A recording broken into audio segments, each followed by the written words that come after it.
दोस्तों नमस्कार, आदाब, सत श्री अकाल। दोस्तों मेरा नाम है धर्मवीर जारवाल। दोस्तों बांग्लादेश के हालात किस कदर खराब हो चुके हैं वो आप सभी जानते हैं। आज बांग्लादेश के अंदर वही हालात हैं जो आज से कुछ साल पहले श्रीलंका में हुए थे। जिस तरीके से श्रीलंका के लोगों ने प्रोटेस्ट करने के बाद वहाँ के प्रधानमंत्री, वहाँ के राष्ट्रपति के घरों में घुसकर उनके तमाम घरों को लूट लिया था, उनके तमाम ऑफिसों को लूट लिया था, उनकी पार्लियामेंट में घुस गए थे प्रोटेस्ट करने वाले लोग, वही बिल्कुल सेम नज़ारा इस बार बांग्लादेश में भी देखने को मिला। बांग्लादेश में भी जो इनके प्रोटेस्ट शुरू हुए थे वो रिजर्वेशन कोटे को लेकर ये प्रोटेस्ट शुरू हुए थे, जिसके बाद वहाँ के छात्रों उनके साथ आम लोगों ने मिलकर उनके प्रधानमंत्री के घर को लूटा। इस बुरी तरीके से लूटा कि जिसके हाथ जो लग सकता था वो तक लूट लिया। इन लोगों ने अपने प्रधानमंत्री के कपड़े तक लूट के ले गए। इसी से आप लोगों इनकी मानसिकता के बारे में सोच सकते हैं। कपड़े तो छोड़ो, इन लोगों ने इनके जो प्रधानमंत्री थे उसके बेचारे के अंडरगारमेंट तक उठा के ये लोग भाग गए। दोस्तों ये लोग खूब जमकर प्रोटेस्ट कर रहे थे और सरकार को कोशिश कर रहे थे कि सरकार इनकी बातों को माने, परंतु जब सरकार ने, कोर्ट ने इनकी बातों को मानने से इनकार कर दिया, उसके बाद इन लोगों ने अपना उग्र रूप दिखाया।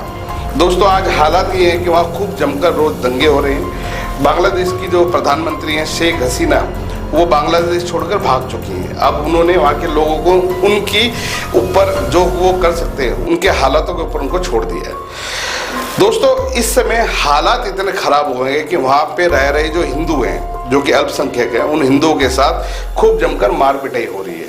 हिंदुओं की बहन बेटियों को घर से उठा के लिया जा रहा है, उनके साथ अभद्र व्यवहार किया जा रहा है, उनको मारा पीटा जा रहा है, उनको बीच चौराहे पर लटकाया जा रहा है, उनको गोलियां मारी जा रही हैं, उनके घरों में आग लगाई जा रही है, उनकी दुकानों के अंदर आग लगाई जा रही है।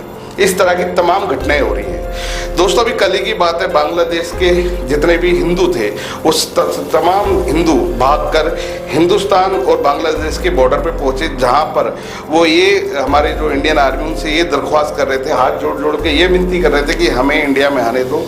यहाँ तक कि इन लोगों ने जोर जोर से नारे भी लगाए, जागो हिंदू जागो। दोस्तों ये बड़ी गंभीर बात भी है और मुझे लगता है कि अब हिंदू को जागने की ज़रूरत भी है, क्योंकि जैसे हालात बांग्लादेश में हुए हैं वैसे हालात कहीं हमारे हिंदुस्तान के अंदर ना हो जाए, कहीं हिंदुस्तान में रहने वाले हिंदुओं को ऐसे हालात ना झेलने पड़े। दोस्तों वो दिन दूर नहीं है, अगर हमारे देश की सरकारों ने कोई सख्त एक्शन नहीं लिया तो हो सकता है ऐसे हालात हिंदुस्तान में भी देखने को मिले।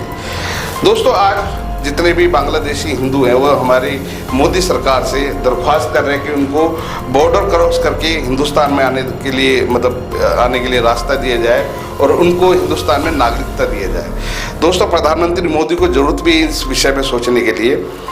इस बात को लेकर दोस्तों मैं भी बड़ा हैरान होता हूँ और मेरे ख्याल से आप लोग भी इस बात को सोच के बड़े हैरान होते होंगे कि प्रधानमंत्री मोदी और बीजेपी सरकार इन सब बातों पे विचार विमर्श भी कर रही है, परंतु हमारे देश का जितना भी विपक्ष है, चाहे से वो राहुल गांधी हो, अखिलेश यादव हो, खड़गे जी हो, ये तमाम नेता आज इस गंभीर मुद्दे से अपनी नज़र बचाते हुए दिखाई दे रहे हैं। आज कोई भी नेता बांग्लादेशी हिंदुओं के बारे में कोई बात नहीं कर रहा है। ये लोग नहीं चाहते हैं कि बांग्लादेशी हिंदू इंडिया में वापस आए। और अगर बात करें इंडिया के अंदर रह रहे बांग्लादेशी मुसलमानों की, तो हमारे यहाँ के कई सारे संगठनों इस समय बांग्लादेशी मुसलमानों को भगाने के प्रयास भी कर रहे हैं। कई जगह जो हमारे यहाँ के हिंदू संगठन हैं उन्होंने कई जगह झुग्गियों में रह रहे मुसलमानों के साथ मार पिटाई भी की, जो कि गलत है, नहीं होना चाहिए, क्योंकि जो भी प्रक्रिया है कानूनी रूप से होनी चाहिए। तो इस तरह की घटनाएं हिंदुस्तान में भी हो रही हैं।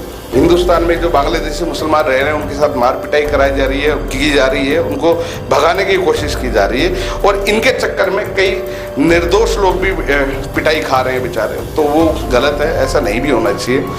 दोस्तों आज मुद्दा ये भी है कि पाकिस्तान बांग्लादेश के अंदर ये सब क्यों हुआ है। दोस्तों एक रिपोर्ट के हिसाब से अगर माना जाए तो कहा यह भी जा रहा है कि पाकिस्तान में जो आतंकवादी संगठन है ISI, उनके शहर पर ये सारा काम हो रहा है। जो स्टूडेंट थे जिन्होंने आरक्षण को लेके प्रोटेस्ट शुरू किया था, उनको ISI का पूरा सहयोग मिल रहा है, उनको पूरी फंडिंग वहाँ से मिल रही है और पाकिस्तान तो ये चाहता ही है, क्योंकि एक टाइम में बांग्लादेश पाकिस्तान का हिस्सा था, आज वो अलग अलग होंगे, परंतु पाकिस्तान हमारा वो पड़ोसी है जो अपने दुख से दुखी नहीं है पर दूसरों के सुख से ज़्यादा दुखी है। तो वो हमेशा जैसे हिंदुस्तान के ऊपर आतंकवादी अटैक कराना, बांग्लादेश के अंदर इसी तरह की गतिविधियों को वो पूरा संरक्षण देते हैं। इवन की हथियारों का भिजवाना, उनको पैसे की जरूरत उनकी पूरी करना, ये तमाम काम पाकिस्तान कर रहा है। और कहीं ना कहीं जो आज विद्रोह बांग्लादेश के अंदर हो रहे हैं, जो प्रोटेस्ट हो रहे हैं, जो दंगे वहाँ पे हो रहे हैं, वो कहीं ना कहीं पाकिस्तान की ही साजिश है। दोस्तों, सबसे गंभीर मुद्दा ये भी है कि जो बांग्लादेश के अंदर है वो आरक्षण को लेकर ये प्रोटेस्ट शुरू हुए थे, रिजर्वेशन को लेकर प्रोटेस्ट शुरू हुए थे। इन प्रोटेस्ट के अंदर वहाँ के जो छात्र थे वो ये चाह रहे थे कि भाई सरकारी नौकरियों के अंदर कोटा जो है, रिजर्वेशन कोटा है, वो बढ़ा दिए, कम करा जाए। ये क्या था ये रिजर्वेशन का, इसको हम आपको अलग वीडियो में समझाएंगे अभी, क्योंकि फिर उसके बाद वीडियो काफ़ी लंबी हो जाएगा, तो मैं चाहता नहीं हूँ कि ज़्यादा लंबी वीडियो बने।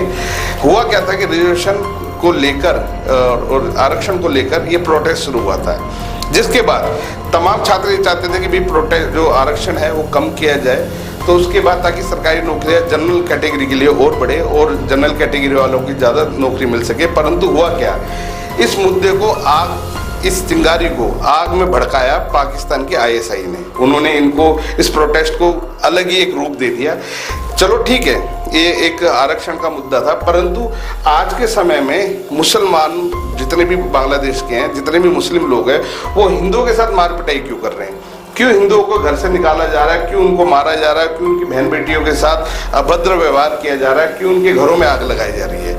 ये मुद्दा तो आरक्षण का था ना, तो अब ये हिंदू मुसलमान मुद्दा कैसे हो गया? दोस्तों, इसमें पूरा हाथ पाकिस्तान का है और बांग्लादेश के अंदर बैठे हुए जो इनके भ्रष्ट नेता हैं उनका इसके अंदर हाथ है। दोस्तों, आज सिचुएशन ये है कि पुलिस और आर्मी ने अपनी आंखें बंद कर रखी हैं। उनके जो जितने भी बड़े न्यायाधीश थे, न्यायालय हैं, उनके तमाम जज हैं, जो न्यायाधीश हैं, वो रिजाइन कर चुके हैं। उनको अब इन मुद्दों से कोई लेना देना नहीं है, वो अपनी सुरक्षा पहले देख रहे हैं। और नेता हैं, उनके मुख्यमंत्री, प्रधानमंत्री जो हैं, वो सब लापता हैं। तो इस समय वहाँ के जितने भी हिंदू हैं उनको उनके हालात पर छोड़ दिया गया है। तो मेरी हमारे देश की सरकार से ये विनती भी है कि उनके लिए कुछ सोचा जाए और अगर संभव हो तो उनको हमारे कम से कम हिंदू जो है, बांग्लादेशी हिंदू, उनको हमारे यहाँ शरण दी जाए। कहीं ऐसा ना हो कि उनके साथ बड़ा ही बुरी हालत हो जाए। वैसे भी ये गंभीर सवाल भी है कि अगर इस तरह की घटना बांग्लादेश में हो रही है और अगर हमारे यहाँ हिंदुस्तान में अगर इन चीज़ों को देख रेख नहीं की गई या इन चीज़ों को नज़रअंदाज किया गया, तो मेरे को लगता है कि वो दिन दूर नहीं जब भारत में रह रहे हिंदुओं के साथ भी ऐसा होगा।